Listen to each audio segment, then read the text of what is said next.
Hello friends, welcome back to my YouTube channel Amrita lifestyle.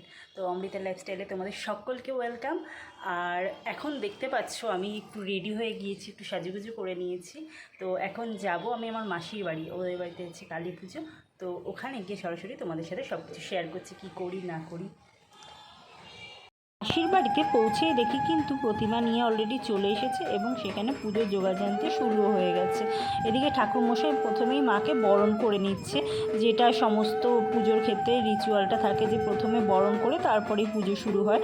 তো সেই জন্য এখানে বরণ করে নিচ্ছে। আর মাকে দেখো কি সুন্দর লাগছে, একটা ছোট্ট হয়তো মনে হচ্ছে 10-12 বছরের একটা মেয়ের মতন লাগছে। আর এত সুন্দর রূপ। আর দেখো এখানে সবাই কিন্তু মায়ের পুজোর যোগাযান্তির কাজ করছে। এদিকে এরপরে আমার মাসিও বরণ করে নিল। আর এখানে এখন নৈবেদ্য যে সাজানো হয় সেই সাজানোর কাজ চলছে, ফল টল যে সাজানো হয় সেইগুলোরই কাজ চলছে। আর এদিকে চলছে দুপুরবেলায় খাবার আয়োজন, এছাড়া রাত্রিবেলাও লোকজন সব নিমন্ত্রণ করেছে, সেই খাবার আয়োজনও চলছে। আর এইখানে চলছে রান্না, ভোগের রান্না, ঠাকুরের যে ভোগের রান্না হয় সেটাই চলছে, আলাদা করে সেটা হচ্ছে। আর এদিকে কিন্তু পুজো অলরেডি হচ্ছে। তো আমরা একটুখানি বসেছিলাম, সবাই মিলে পুজো দেখছিলাম, সবাই একটু গল্প করছিলাম। অনেক দিন পর আসলে গিয়েছি সবার সাথে, অনেক দিন পর দেখা, তো সবার সাথে গল্প করছিলাম ওই জন্য, আর সাথে পুজোও দেখছি। আর ঠাকুরমশাই কিন্তু খুব সুন্দরভাবে পুজো করছিল, আর মন্ত্রপাঠগুলো এত সুন্দর করে করছিল যে দেখবার মতন। এরপরে আমরা দুপুরের খাওয়ার জন্য বসে পড়েছিলাম খেতে। আর এদিকে দেখো আমি, আমার মামার মেয়ে, তারপরে মামার মেয়ের ঘরে যে মেয়ে মানে নাতনি, সেও আছে, সবাই মিলে একসাথে বসে গিয়েছিলাম। তো খাবার দাবার শেষে আবার আমরা ঠাকুরের কাছে চলে এসেছি। এখন চলছে মায়ের আরতি হবে। আর এরপরে ভোগ মানে আরতি মানে ভোগ আরতি চলছে, সেটাই চলছে। আর এরপর যজ্ঞ করবে, যজ্ঞর পর পুজো কিন্তু শেষ হয়ে যাবে। আর এখানে মাসির বাড়ির ঠাকুরের একটা নিয়ম আছে আলাদা, যে ওরা যেদিন পুজো হবে সেদিনই মাকে নিয়ে আসবে ঘরে, এবং পুজো করার পর মাকে আবার বিসর্জন দিয়ে আসতে হবে। মানে একদিন যে নর্মালি আমাদের কালী পুজোর সময় আমাদের ঘরে ঠাকুর থাকে, সেটা কিন্তু থাকবে না বা রাখা যাবে না। তো আমরা এখানে অনেকক্ষণ বসে বসে ভোগ আরতি দেখছিলাম।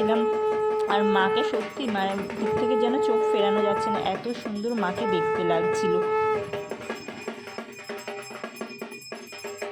আরতি শেষ হয়ে যাবার পরই কিন্তু যে যজ্ঞ হয় সেই যজ্ঞ শুরু হয়ে গেছে। এদিকে ঠাকুরমশাই সব কিছু গুছিয়ে নিয়ে যজ্ঞ করতে বসে গেছে।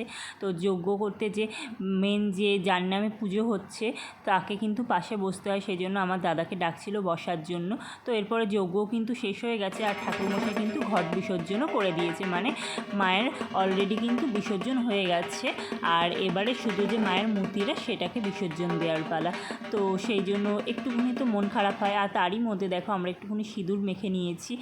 আর বিসর্জনে যেটা ম্যান্ডেটরি সিঁদুর মাখা, সেটা তো একটুখানি হবেই না, বিজয়া বলে কথা, যেটা আমরা দুর্গাপুজো দশমীতে করি।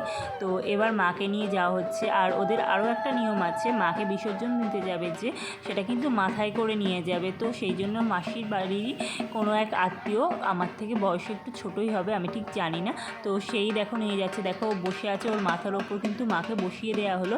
এবারে নিয়ে যাওয়া হবে মাকে বিসর্জনের পথে। আর মাসির বাড়ি থেকে যে নদীতে নিয়ে যাবে বিসর্জন দিতে, সেটা কিন্তু খুব একটা বেশি ডিস্টেন্স না, হেঁটে হয়তো হার্ডলি 5 থেকে 10 মিনিট টাইম লাগবে, এইরকম ডিস্টেন্সে। তো দেখো আমরাও যাচ্ছি, সেই জন্য সাথে ঢাকি যাচ্ছে, আরও সব বাকি সব ছোটো ছোটো বোনেরা যাচ্ছে। আর সামনে দেখো আমার মাসিও যাচ্ছে।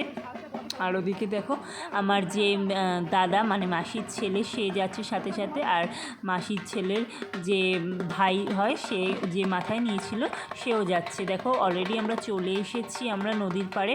আর এখানে যে নিয়ম থাকে যে মাকে একটুখানি বিসর্জন দেওয়ার আগে 3বার বা 7বার হয়তো এরকম একটা নিয়ম আছে ঘোরানো, তো সেই ঘোরাবে। তো সেই জন্য আগে থাকতে খাড়াটা খুলে নেওয়া হলো, কারণ ওরকম জলের মধ্যে, স্নানের ঘাটের জলের মধ্যে এইভাবে খাড়াটা ফেলে দেওয়া উচিত না, না। তো সেই জন্য এখন সেই নিয়মটা পালন হচ্ছে যে 7বার ঘুরিয়ে নিয়ে তারপরে মাকে বিসর্জন দেওয়া হবে। আর সত্যি মনটা একটু খারাপ হচ্ছিল, কিন্তু কিছু করার নেই, এটাই তো নিয়ম, এইভাবেই হয়ে আসছে বছর আবার হবে। মা সবাইকে যেন ভালো রাখে এই কামনা করে মাকে বিসর্জন দেওয়া হলো। আর আশা করছি সামনের বছরও মাকে আবার আমরা পাবো আমাদের কাছে। আর মা তো সবসময় আমাদের সাথেই থাকবে, না। তো ভিডিওটা তাহলে এখানেই শেষ করি। ভিডিওটা কেমন লাগলো অবশ্যই কিন্তু জানিও। ভিডিওটা যদি ভালো লেগে থাকে লাইক, কমেন্ট অ্যান্ড সাবস্ক্রাইব করতে যেন ভুলো না। টাটা।